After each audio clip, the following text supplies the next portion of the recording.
Une dénomination n'est pas l'Église de Christ. L'idée que l'Église ne se limite pas à une dénomination spécifique est centrale dans la compréhension chrétienne. Selon la Bible, l'Église est définie comme le corps de Christ. Le corps de Christ n'est pas composé de dénominations, mais de croyants en Jésus-Christ. Le corps de Christ englobe tous les croyants, présents, passés et futurs, qui ont mis leur foi en Jésus-Christ. Ce n'est pas notre dénomination, catholique, orthodoxe, pentecôtiste, évangélique, etc., qui fait de nous des véritables croyants. Ce qui fait de nous de véritables croyants, de véritables chrétiens, c'est notre foi en Jésus-Christ, et non dans le nom de notre Église, pour notre salut.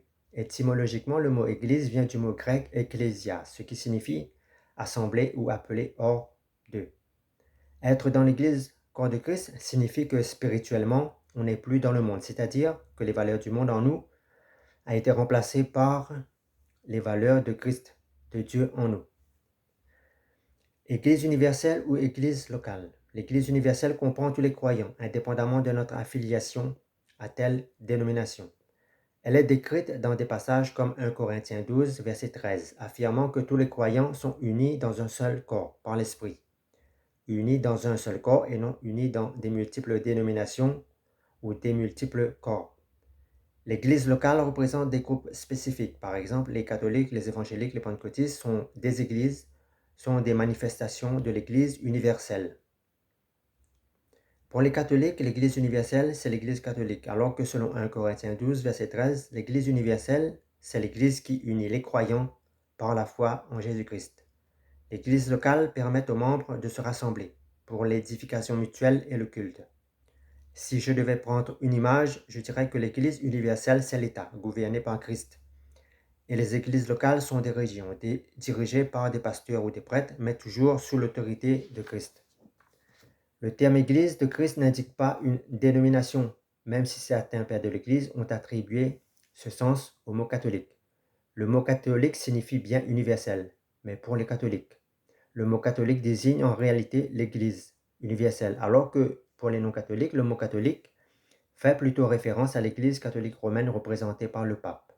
Le terme catholique est apparu au début du IIe siècle pour désigner l'Église universelle, soulignant sa vocation à rassembler tous les peuples dans la foi en Christ. Mais durant la réforme protestante au XVIe siècle, le mot catholique désigne et distingue plutôt l'Église catholique romaine des chrétiens non catholiques. Les désignations des églises doivent honorer Christ plutôt que de se focaliser sur ses fondateurs ou des doctrines spécifiques. En d'autres termes, l'Église ne doit pas être réduite à un bâtiment ou à une dénomination ou à une propriété juridique particulière. L'Église, corps de Christ, est une communauté spirituelle et vivante, unie par la foi en Jésus-Christ et à son enseignement. Les églises locales jouent un rôle essentiel dans la vie des croyants. Elles sont des vitrines qui donnent sur le monde, mais elles ne représentent qu'une partie de l'Église universelle. Quelle est la différence entre l'Église universelle et l'Église locale? L'Église universelle et l'Église locale représentent deux dimensions complémentaires de la sphère chrétienne. L'Église universelle englobe tous les croyants en Jésus-Christ à travers le monde, indépendamment de leur lieu ou dénomination. L'Église universelle est considérée selon 1 Corinthiens 12, verset 13, comme l'assemblée des rachetés qui ont été appelés par Dieu pour former une communauté invisible que seul Dieu connaît véritablement.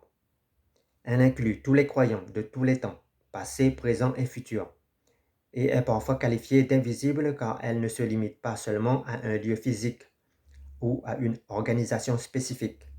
Par contre, l'Église locale est visible et tangible, permettant aux membres de se rassembler, de se réunir pour l'enseignement, le culte, les sacrements. Et elles permettent aussi aux membres de s'encourager mutuellement. Les églises locales peuvent varier en taille et en structure, mais elles sont toutes considérées comme des expressions concrètes de l'Église universelle.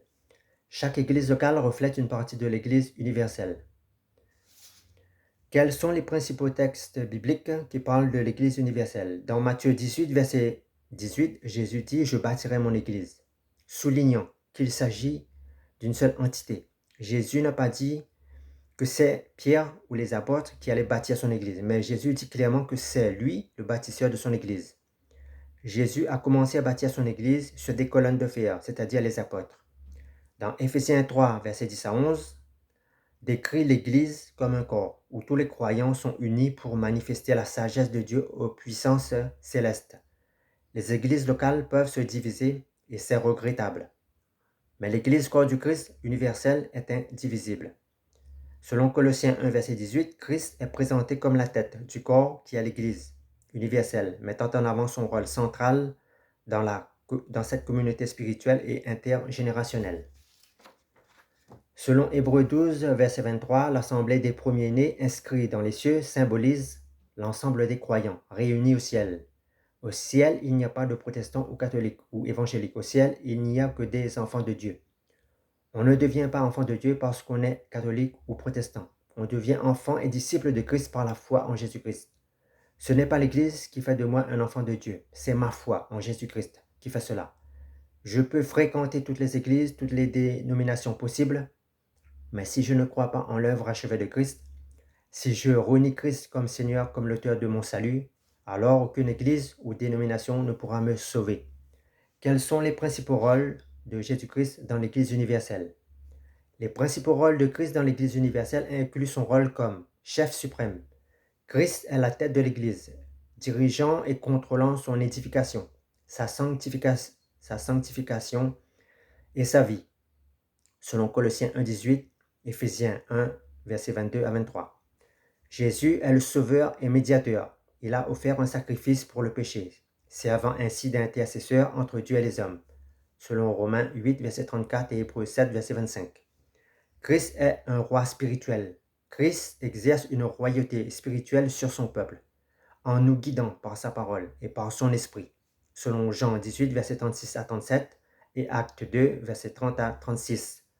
Jésus-Christ est aussi le fondateur de son Église. Jésus a établi l'Église comme un corps spirituel et universel, où tous les croyants sont unis en lui, selon Matthieu 16, verset 18 et Éphésiens 5, verset 23. Alors que parfois, l'Église est plutôt perçue comme une institution gouvernée par des hommes, et non par Christ. Dans certaines églises, certains hommes de Dieu sont devenus des stars, alors que la star véritable dans l'Église, c'est Christ. L'Église universelle doit manifester la fonction prophétique de Christ, principalement à travers la révélation de Dieu et la transmission de sa parole. Jésus-Christ est le révélateur ultime de Dieu, selon Hébreux 1, versets 1 à 2, où il est dit que Dieu a parlé par son Fils. Cette révélation continue à travers l'Église. L'Église, enseignant les doctrines de Dieu, qui viennent d'en haut, agit ainsi comme un prophète pour les hommes. Dans l'Ancien Testament, les prophètes ont parlé de la part de Dieu. Et dans le Nouveau Testament, c'est l'Église qui parle à l'humanité de la part de Dieu. Dieu, par son Église, proclame la vérité sur l'homme et sur Dieu, soulignant ainsi que l'homme sans Dieu, sans l'Église, n'a pas accès à la vérité, tant sur lui-même que sur Dieu. L'Église universelle, en réalité, n'est pas dirigée par des hommes, mais par le Saint-Esprit. C'est le Saint-Esprit qui guide l'Église dans la vérité, selon Jean 14, versets 25 à 26. Le Saint-Esprit enseigne tout ce que le Christ a révélé. Et quels sont les dogmes et doctrines qui sont enseignés et qui n'ont pas été révélés par Christ? La question reste ouverte. Le Saint-Esprit inspire les croyants à vivre une vie de foi et de charité, servant ainsi d'instrument pour répandre le témoignage de Christ, selon Acte 3. Le Saint-Esprit, dans l'Église, convainc les hommes du péché, conduisant au repentir et à la conversion, selon Jean 16, verset 8. Le Saint-Esprit distribue des dons pour édifier l'Église et accomplir sa mission, selon 1 Corinthiens 12, versets 4 à 11, et Galates 5, versets 22 à 23.